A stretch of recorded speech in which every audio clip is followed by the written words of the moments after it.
अवधूत चिंतन श्री गुरुदेव दत्त श्री स्वामी समर्थ. देवाने तुम्हाला हा संदेश दिला आहे. तुम्ही भाग्यशाली आहात.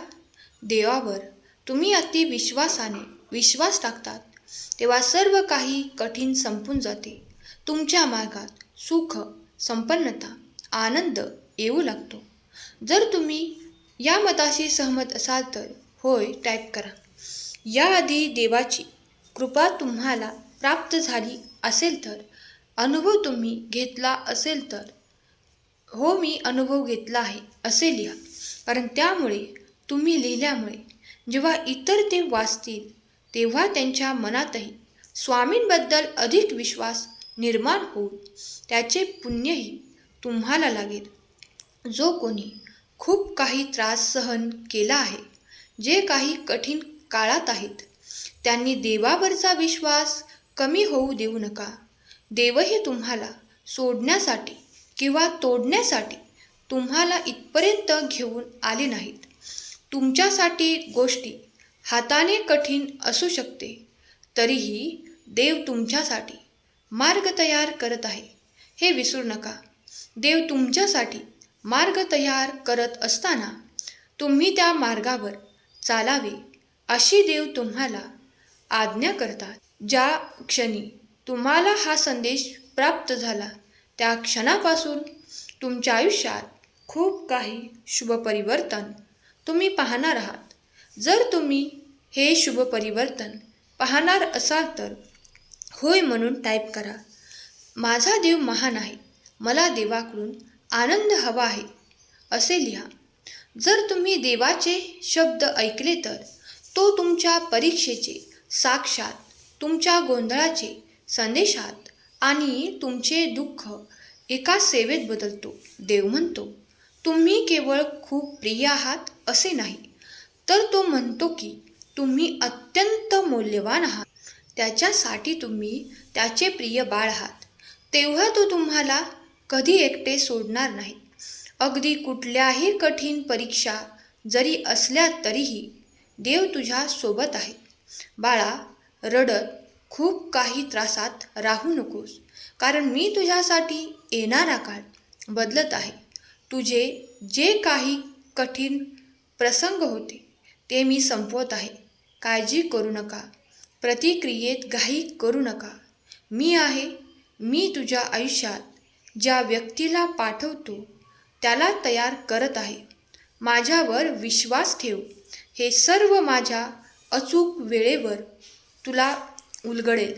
तुमचा देवावर विश्वास असेल तर आत्ताच आपले भक्तिमय चॅनल सबस्क्राईब करा आणि संदेशाला लाईक करा. तुमच्या बंद नशिबाचे दरवाजे उघडले जातील. तेथून येणारे आशीर्वाद हे तुमच्यासाठीच येतील. जेव्हा ते दार तुमच्यासाठी बंद होते तेव्हा तुम्हाला खूप काही अडचणी आल्या. तुमच्या धैर्यही खचले, पण पुन्हा तुम्ही देवाच्या नावाने उभे राहिलात, कारण देव तुम्हाला ती शक्ती प्रदान करत आहे. तुमच्या इच्छा पूर्ण करत आहे. अजूनही वेळ गेलेली नाही. देवावर विश्वास ठेवा. या भक्तिमय संदेशावर विश्वास ठेवा, कारण तुम्ही भक्तीत दंग आहात हे देवाला माहीत आहे. तुम्ही देवाने हा संदेश तुमच्यापर्यंत पाठवला आहे म्हणून देवाचे आभार माना. देव आज तुम्हाला म्हणतोय पुन्हा हसायला तयार राहा. यात तुम्ही एकटे नाही आहात. मला तुमची मदत करू द्या. मी तुमच्या सोबत आहे. माझ्यावर विश्वास ठेवा. माझ्याकडे तुमच्यासाठी खूप छान योजना आहे. तुम्हाला समृद्ध करण्यासाठी आणि तुम्हाला आशा भविष्य देण्यासाठी माझ्याकडे योजना आहेत. सर्वोत्तम योजना आहेत. जे येणे बाकी आहे, त्या गोष्टींची तुम्ही वाट पाहत आहात, ते सर्व काही तुमच्या मार्गात येणार आहे. अगदी तुम्ही तुमच्या मुलाबाळांची इतकी काळजी करत आहात, त्याऐवजी देवाचे नामस्मरण करा आणि मुलांची काळजी देवावर सोपवा, कारण देव सर्व काही जाणतात. तुमच्या मनात किती नकारात्मक भाव निर्माण झाले आहेत, त्यामुळे देव तुम्हाला सांगतात हे नकारात्मक भाव सोडून दे. तुझी काळजी मी घेत आहे. तुझ्या संपूर्ण कुटुंबाची काळजी मी घेत आहे. तुझ्या मनातील राग, द्वेष आणि शंका काढून टाक. कारण देवाची मदत तुला प्रत्येक क्षणाला मिळत आहे. जर तुझा विश्वास असेल तर तुला माझे अनुभव प्राप्त होतील. बाळा, घाबरू नकोस. भयाने तू ग्रस्त झाला आहेस म्हणून तुझ्या मनात खूप काही विचार येत आहेत, जे तुला नकारात्मक दिशेने खूप काही नेत आहेत. म्हणून आता या क्षणापासून माझी आज्ञा तुला आहे, ते तू कर. नकारात्मक विचार सोडून सकारात्मक विचार ठेव. आपल्या मुलाबाळांबद्दल अधिक चांगले विचार तुझ्या मनात यावे, यासाठी तू जी काही सेवा करत आहेस, जे काही नामस्मरण करत आहेस, ते मी स्वीकार करतो. तुझ्या कुलदेवीची कृपाही तुझ्यावर आणि तुझ्या परिवारावर होईल. कुलदेवीचे नामस्मरणही सुरू कर. जर तू कधी कधी काही विसरला असशील तर त्यासाठी देवाला क्षमा मागून मोकळा हो. कारण तू जिथपर्यंत मोकळा होशील ते देखील तुझ्या पुण्यात जमा होईल.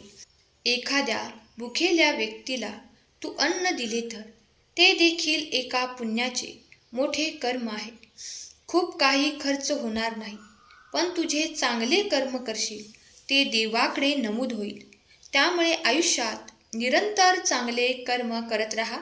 तुमच्या वेदना, दुःख आणि सर्व काही त्रास संपण्याच्या मार्गावर आहेत. जर तुम्ही सहमत असाल तर होय, मी चांगले कर्म करायला सज्ज आहे कमेंट करा आणि निरंतर आयुष्यात देवावर अधिक विश्वास ठेवा आणि चांगले कर्म करत राहा. त्यामुळे तुम्ही पाहाल की तुमच्या आयुष्यातील खूप काही नकारात्मक गोष्टी निघून गेल्या आहेत. भीती, काळजी तुम्हाला कधीही पुन्हा वाटणार नाही. देव म्हणतात, बाळा, मी तुझी निरंतर काळजी घेत आहे. प्रत्येक दिवस चांगला नसतो, पण प्रत्येक दिवसात काहीतरी चांगले असते. जेव्हा आपण इतरांसाठी प्रकाश निर्माण करण्यासाठी कार्य करतो, नैसर्गिकरित्या स्वतःच्या मार्गाने प्रकाश टाकतो. तुम्ही दर दिवसाला चांगला दिवस बनवू शकता. ईश्वराच्या आठवणीत राहा. स्वामींच्या मार्गदर्शनावर कर्म करत राहा. देवाकडून आपल्याला अनेक आशीर्वादांची अपेक्षा असते आणि ती असलीच पाहिजे. अपेक्षा करत असलो तरी त्याची मर्यादा नेहमीच असली पाहिजे. आपल्या सर्व इच्छा आणि विचारांपेक्षा जास्त असेल. स्वामींचा हा संदेश तुमच्यासाठी येणे योगायोग नाही, तर देवाची एक लिहिलेली लीला आहे. म्हणून या संदेशाला तुम्ही मनापासून ऐकले आहे आणि यातील विचार तुम्हाला एकाग्र मनाने पटले आहेत. स्वामी विचार आणि स्वामी शक्ती अफाट आहेत. श्री स्वामी समर्थ. जय जय स्वामी समर्थ. स्वामी तुम्हा सर्वांच्या सर्व चांगल्या इच्छा पूर्ण करोत.